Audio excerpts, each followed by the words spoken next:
Investigative journalist Shepard M. Bella of IntelliHub was the first to discover that of the 20 Freescale Semiconductor employees on the missing Flight 370, 4 were high-level engineers who had invented a semiconductor process worth billions of dollars.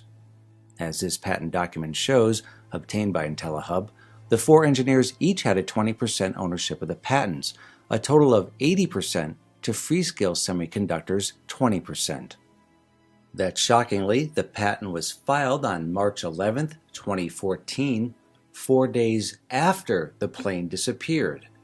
And now that the patent owners are dead, full ownership of the patents will revert to Freescale Semiconductor.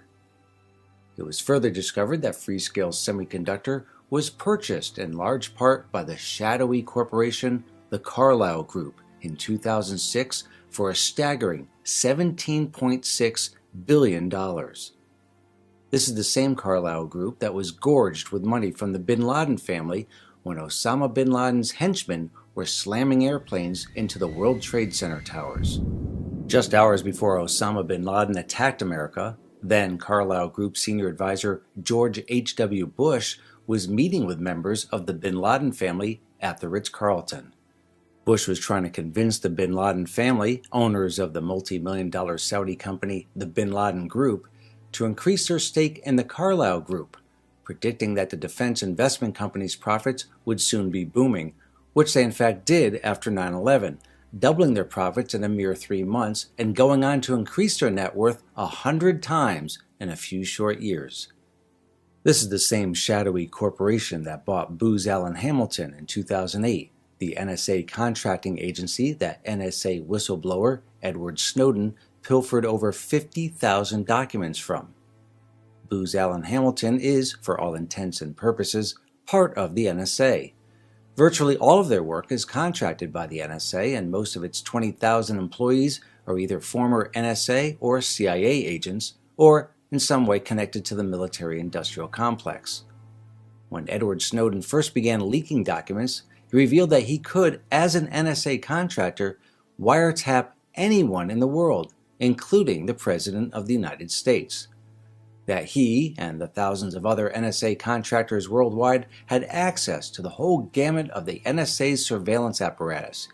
He could tap into every cell phone, including GPS location data, listen in on every flight communication worldwide, link to every spy satellite, and tap into any aspect of the military-industrial complex. So make no mistake, the Carlyle Group knows exactly what happened to Flight 370. Are we to believe the NSA's private surveillance army run by the Carlyle Group has no information on the missing jumbo jet? They know exactly where Flight 370 is. Whether it was hijacked or whether, as is now being reported, it is at the bottom of the Indian Ocean. The current story is that the pilot, Zahari Ahmad Shah, out of his mind because of a torrid love affair, flew the plane for 7 hours in the opposite direction of the intended route, detected by no one, including the nearby U.S. naval base on Diego Garcia. That he, out of his mind because his wife was going to leave him, decided to end it all by flying for 7 hours into a remote part of the Indian Ocean, taking all 239 passengers with him to a watery grave. And the plot gets deeper. The plane crashed in an area of the ocean with enormous depths, between a staggering 10,000 to 15,000 feet, making recovery of the plane next to impossible. And yet again, the plot thickens. The U.S. naval base on Diego Garcia, with the most sophisticated tracking equipment in the U.S. military's arsenal, possibly in the world, strangely never noticed a jumbo jet, a huge Boeing 777, flying in its airspace? Odd indeed. Enter IntelliHub investigative journalist Shepard M. Bella with another bombshell, that Philip Wood, an American high-level executive at IBM who was on Flight 370, sent a text message and a pitch-black photo from his iPhone on March 18th at 6:22 p.m., 10 days after the plane disappeared with the following message. I have been held hostage by unknown military personnel after my flight was hijacked. I work for IBM and I have managed to hide my cell phone. I have been separated from the rest of the passengers and I am in a cell. My name is Philip Wood. I think I have been drugged as well and cannot think clearly. This could be a hoax, except for the accompanying photo that was sent with the text.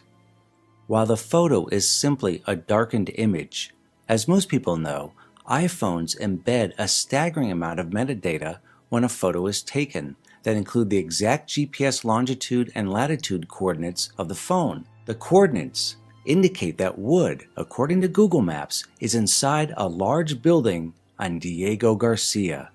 Of course, this could all be a conspiracy theory, but it seems like every day what was once deemed a conspiracy theory is now part of the normal news cycle.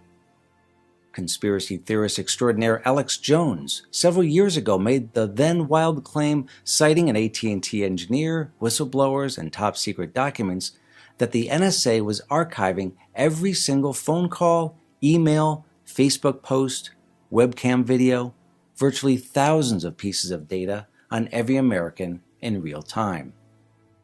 Alex Jones was deemed crazy, a tinfoil hat wearing kook, and ostracized by the real media. But as we all know now, every single thing Alex Jones said and more has been proved to be true by the revelations of NSA whistleblower Edward Snowden. So maybe, just maybe, the US military is hiding Flight 370.